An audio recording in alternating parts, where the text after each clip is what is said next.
So today we will discuss about the about megasporangium.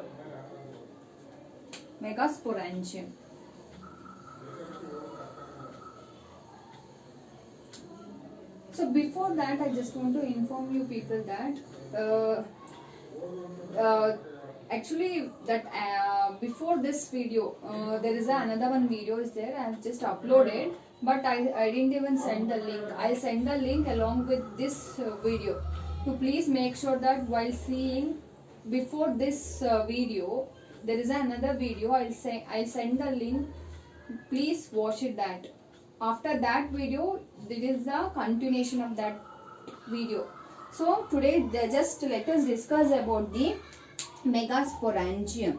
So before going into the detail of megasporangium, first we will discuss the structure of the megasporangium. So because of megasporangium or we are also called as it is a ovule. Megasporangium or ovule, because this is the place where the process of female gamete formation will be occur. That means nothing but there will be a formation of female gametophyte will be occur here. So as I have studied earlier, that in the case of male, the encounter part is the microsporangium. So where it will produce the microspore, and those microspores was later developed into pollen grain. So here also we will see that this megasporangium will produce the megaspores. This megasporangium will produce the megaspores. And then one of those megaspores. So here any one of these megaspores will develop into the egg cells. They will develop into egg cells.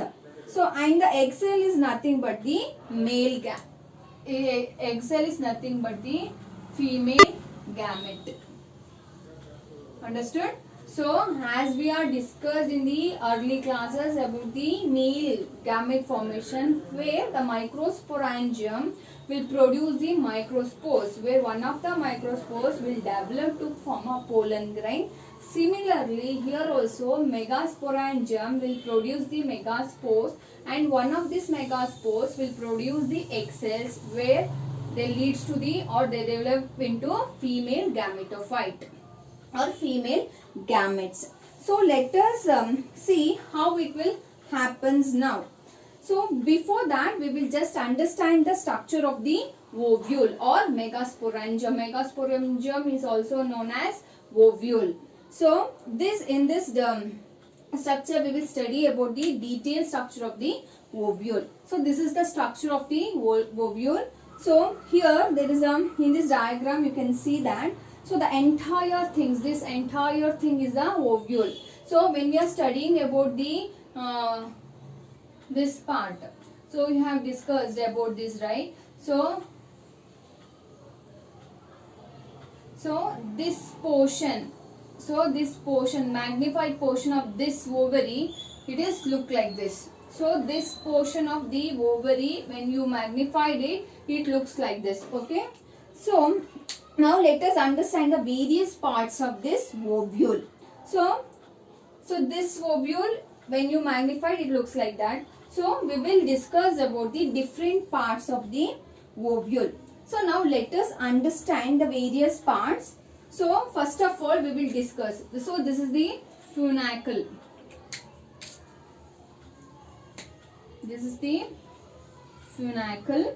So and what is funicle? So where it is located? So we will see that this funicle is the portion. So this funicle is the portion which attaches to the ovary. So this ovary, it is attached by the funicle. So understand, it is just attachment to the ovary. So next is the helium. So next is the helium. So helium, where it is helium? So what is helium? You will get to know what is helium, where is helium and all. So we will quickly see that into detail. So next it is the integument. So next is the integument, and it is the layer. So you can see here there are different layers. That layers are called as integuments. So next is the micropyle. Micropyle. So micropyle is a small opening and you can see here. So you can see this is a small opening that is called as micropyle. So that small opening to see at one end of the ovule. So at one end of the ovule there is a small opening that is called as micropyle. So you can see this small opening, that is nothing but the micropyle. Next is the chalaza. So chalaza. So where does this chalaza here? So it is the just opposite to the micropyle. So it is just opposite to the micropyle of the basal portion. It is just a basal portion. So that is the basal portion of the ovule where there is a region. With that region we call as this region, the basal portion of ovule, that is called as chalaza. So where this micropyle and chalaza are always opposite to each other. You can see this micropyle and the chalaza is always opposite to each other. Next is nucellus. So nucellus. What is this nucellus? You can see this portion. So it is called as nucellus. So these nucellus are basically, it is a mass of cells. You can see there are number of mass of cells which are located inside this integument. So in nucellus there are number or mass of cells which are present inside this integument. So this integument are like the outer layer. So you can see this is the integument act as a outer layer, and they have a mass outer layer, and inside that there will be inside this integument there are a mass of cells, they are called as nucellus. There are number of mass of cells, that is called as nucellus. And finally the embryo sac. So what is embryo sac? Where this embryo sac is present? So this central portion we call as embryo sac. The central portion which is nothing but the embryo sac. So why it is called as embryo sac? Because inside this embryo sac there is a presence of embryo. So this is about the different parts. Understood? So it is very much important. So the important cells that the female gametes. So in this you can see here there are important cells like female gametes, they are located inside. So you can see in the embryo sac there is a presence of cell. So that is nothing but the female gametophyte which are present inside this embryo sac. So this is very very important. Understood? So this is very very important. So we will also see that you can see that there is a actually you see that inside this embryo sac. So you can actually get some cells. You can see some cells, right? So what are these cells? So we will see it very soon. What are these cells? How it is will be formed and what is the function of those and all. So we will see. So we will see this very soon. So before that, let us discuss. So let us discuss in detail about of the parts. So what are those parts and what are their function? We will discuss in a little bit in detail about these things. First is funicle. So what is funicle? So funicle is the slender, you can see here, the slender stalk like attached to the ovule to the placenta. It is a stalk like slender where it is attached to the ovule and the placenta, that is called as funicle. So as I said earlier that so the ovule will connected to the placenta. So the ovule remains attached to the placenta, right? So what connects the placenta? Here there is a tube. So how the placenta is connected to the ovule? So that is the thing. Here there is a tube like structure or stalk like structure. So that stalk like structure is nothing but the funicle. So that is about the funicle. Next is the helium. So helium is nothing but junction. It is just a junction. So where it is just a junction between ovule and the funicle. So it is just a junction between ovule and the funicle. So helium is nothing but a junction between the ovule and the funicle. So funicle and the ovule, they are connect this funicle and the ovule will just connect at the particular junction. That junction is known as helium. That junction it is called as helium. So the inverted ovule, you can see in some other textbooks, like they have an inverted ovule, the part of the funicle. So this part of this funicle will remain attached beyond the helium. So beyond this helium, there will be funicle will be attached along the side of the body. So along the side of the body of the ovule, they will form a sort of ridges. They will form a sort of ridges that is called as raphe. So that is called as raphe. In 2016 NEET question, they were asked about the raphe. NEET. It is very much important. So it is a ridges which is will form. So behind the helium, that is nothing but the raphe. So next is the integument.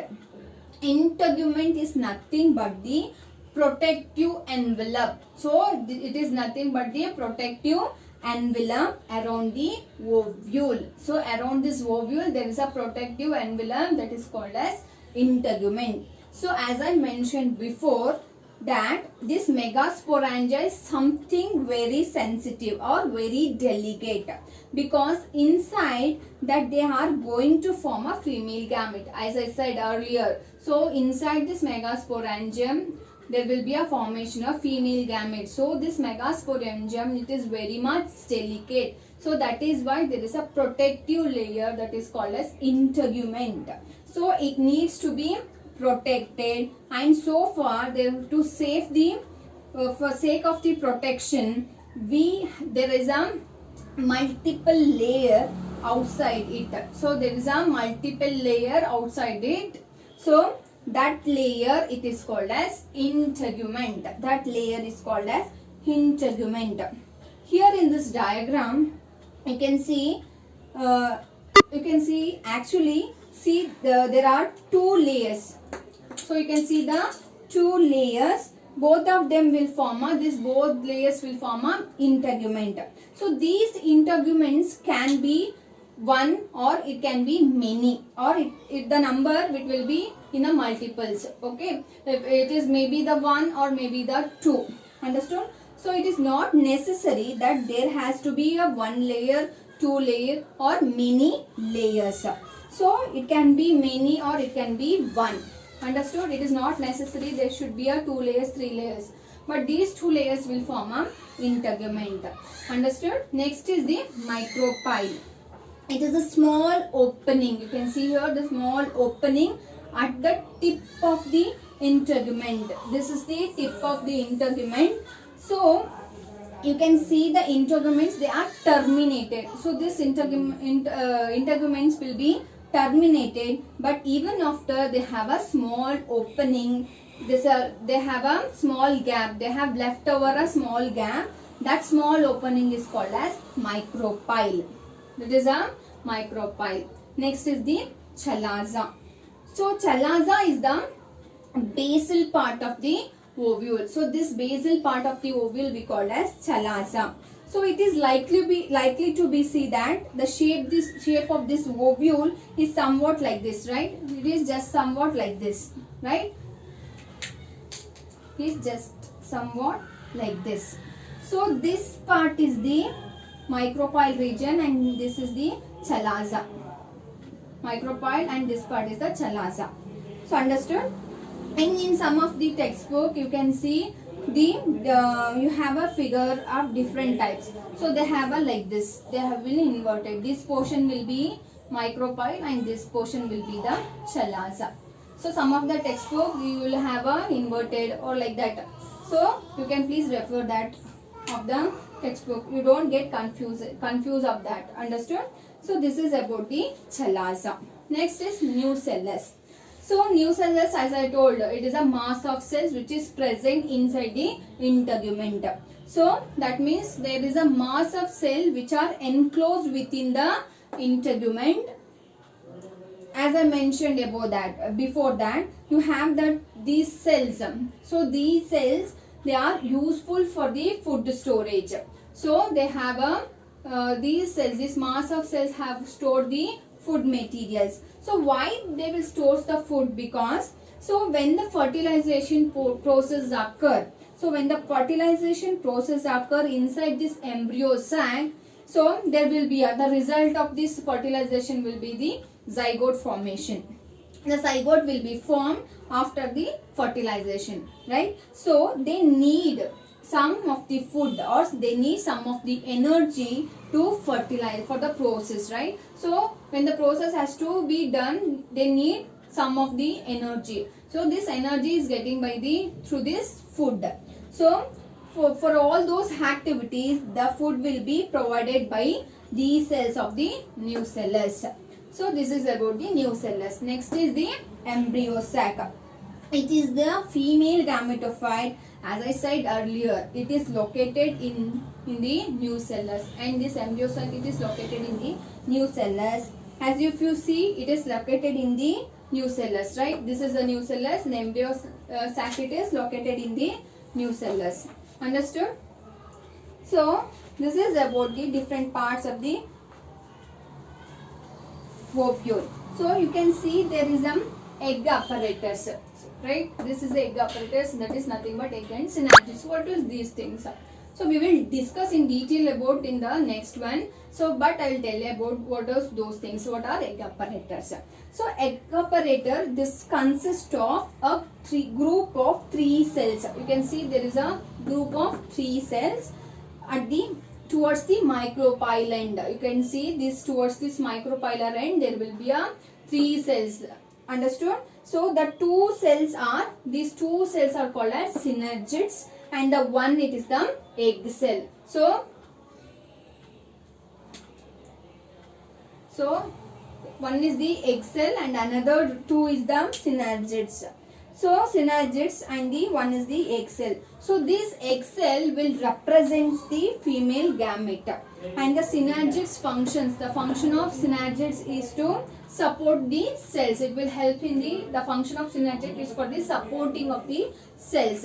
So this egg cell, it represents the female gametophyte or the female gamete, and the synergids is the supporting cells.